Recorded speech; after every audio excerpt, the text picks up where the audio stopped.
بسم اللہ الرحمن الرحیم۔ کیا آپ نے کبھی سوچا ہے کہ آپ کی ذات بھی کسی عظیم درخت کی مانند ہو سکتی ہے؟ وہ درخت جو ہر موسم میں سرسبز و شاداب رہے، جس کے پتے کبھی نہ جھڑیں، جس کی مثال قرآن و حدیث میں ایک مومن کے لیے دی گئی ہے۔ آج کی اس ویڈیو میں ہم ایک ایسی ہی پر اسرار اور پر حکایت حدیث کا سفر کریں گے۔ یہ بات ہے مدینہ کے انصار کے ایک اجتماع کی، جہاں حضور نبی اکرم صلی اللہ علیہ وسلم نے اپنے صحابہ کرام کے سامنے ایک سوال رکھا۔ آپ صلی اللہ علیہ وسلم نے فرمایا، درختوں میں ایک درخت ایسا ہے جس کے پتے نہیں جھڑتے، اس کی شان مسلمان کی طرح ہے، بتاؤ وہ کون سا درخت ہے؟ یہ سن کر پورا مجمع سوچ میں پڑ گیا۔ ذہنوں میں جنگل کے مختلف درخت گھومنے لگے، لیکن ایک نوجوان صحابی حضرت عبداللہ بن عمر رضی اللہ عنہما کے دل میں فوراً جواب آ گیا۔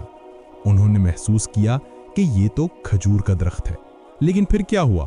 ایک نوجوان ہونے کے ناطے انہوں نے جواب دینے میں شرم محسوس کی، خاموش رہے۔ آخرکار دوسرے صحابہ نے عرض کیا، یا رسول اللہ، آپ ہی بتا دیجئے۔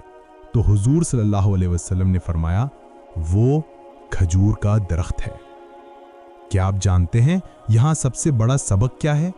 حضرت عبداللہ بن عمر رضی اللہ عنہما جب اپنے والد حضرت عمر فاروق رضی اللہ عنہ کو یہ بات بتاتے ہیں تو وہ فرماتے ہیں، کاش تم نے یہ بات کہہ دی ہوتی تو یہ میرے لیے بڑی دولت ہوتی۔ یہاں دو قیمتی موتی ہمارے سامنے آتے ہیں۔ ایک، شرم کا صحیح استعمال۔ شرم اور حیا ایمان کا حصہ ہے، لیکن علم کے میدان میں جہاں حق بات کہنی ہو، وہاں بیجا شرم علم کے نور کو پھیلنے سے روک دیتی ہے۔ اور دوسرا، اولاد کی کامیابی پر والدین کی خوشی۔ ایک بیٹے کی علمی کامیابی اس کے باپ کے لیے دنیا کی سب سے بڑی دولت ہے۔ یہ ہمارے نوجوانوں کے لیے بہت بڑی ترغیب ہے کہ وہ علم حاصل کریں تاکہ ان کے والدین کی آنکھیں ٹھنڈی ہوں۔ اور وہ درخت، وہ کھجور کا درخت، وہ ہم مسلمانوں کی کیسی بہترین مثال ہے۔ جس طرح اس کا پتا ہر موسم میں ہرا بھرا رہتا ہے، اسی طرح ایک مومن کا ایمان، اس کی نیکیاں، اس کے اچھے اعمال ہر حال میں قائم و دائم رہتے ہیں۔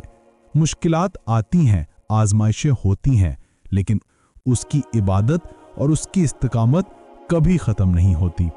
جیسے فرمانے باری تعالیٰ ہے، کیا تم نے نہیں دیکھا کہ اللہ نے پاک کلمہ کی مثال کیسے دی؟ وہ ایسے ہی ہے جیسے ایک پاکیزہ درخت جس کی جڑ مضبوط ہے اور جس کی شاخیں آسمان میں ہیں۔ آج کا یہ سبق ہمیں یہ سکھاتا ہے کہ علم کے میدان میں آگے بڑھیں، حق بات کہنے میں کبھی نہ گھبرائیں، اپنے والدین کی دعاؤں کے حقدار بنیں اور اس کھجور کے درخت کی طرح بننے کی کوشش کریں جو ہرا بھرا ہے، جو فائدہ مند ہے اور جو اپنے خالق کے ساتھ مضبوط تعلق کی وجہ سے کبھی مرجھاتا نہیں۔ اے پروردگار، ہمیں علم کی دولت سے نواز، ہمیں حق بات کہنے کی ہمت عطا فرما، ہمارے اعمال کو اس درخت کی طرح قرار دے جو ہر موسم میں ثابت قدم رہے۔ ہمارے والدین کی آنکھوں کو ہمارے علم و عمل سے ٹھنڈا کر اور ہمیں آخرت میں تیری جنت کے انعامات سے سرفراز فرما، آمین۔ اگر آپ کو یہ سبق پسند آیا ہو تو اس ویڈیو کو لائک ضرور کریں، اپنے خیالات کامنٹس میں ضرور شیئر کریں اور اس پیغام کو پہنچانے میں ہمارا ساتھ دینے کے لیے چینل کو سبسکرائب کرنا نہ بھولیں۔ اللہ حافظ۔